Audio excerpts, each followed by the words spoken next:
Andito na naman po tayo ngayon para magbigay liwanag dun sa mga ginagawa ni Thailand girl na kung ano-ano mga kinakain niya.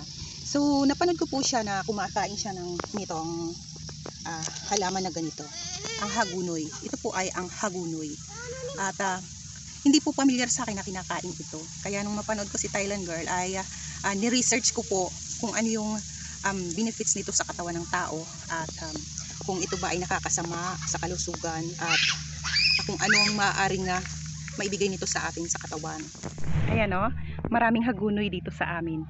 At hindi po familiar sa akin na kinakain ng hagunoy. Kaya nung mapanood ko si Thailand girl na kumakain ng hagunoy ay ni-research ko siya kung ano yung benefits niya sa katawan ng tao at kung maaari bang kainin talaga siya. At napag-alaman ko po na herbal pala ang hagunoy. At ito ay ginagamit sa maraming sakit. Pero hindi po siya kinakain ng hilaw kagaya ng ginagawa ni Thailand girl. Hinuhugasan po siya ng maigi. Pagkatas ang dahon po niya kasama ang steam ay pinapakuluan or inaanuhan ng mainit na tubig, binubuhusan ng mainit na tubig.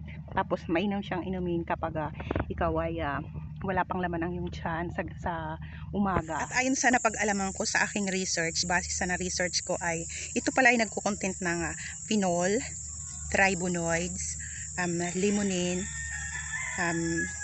at marami pang iba. Ito pala ay herbal. So, ngayon ko lang nalaman na herbal pala ito, pero hindi po ito pwedeng kainin ng ganito lang, ng hilaw. Dahil marami siyang content na ganun,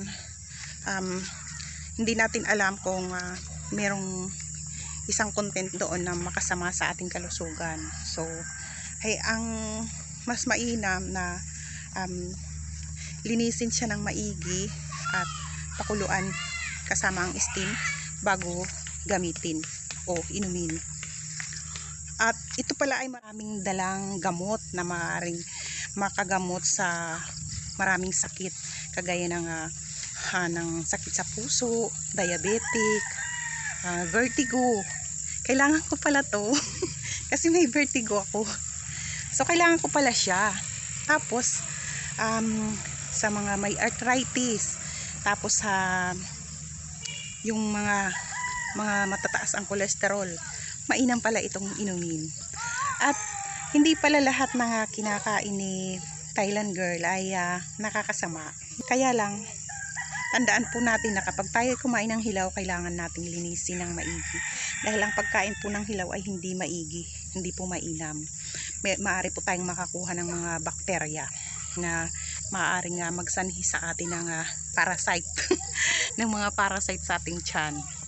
So, yung akin lang naman po rito ay pagpapaalala lamang po at mag-ingat po tayo palagi dahil ang sakit po ay hindi natin kayang gamutin ng hindi tayo gagastos ng malaki sa doktor. So, ayan lamang po. Thank you po sa panonood.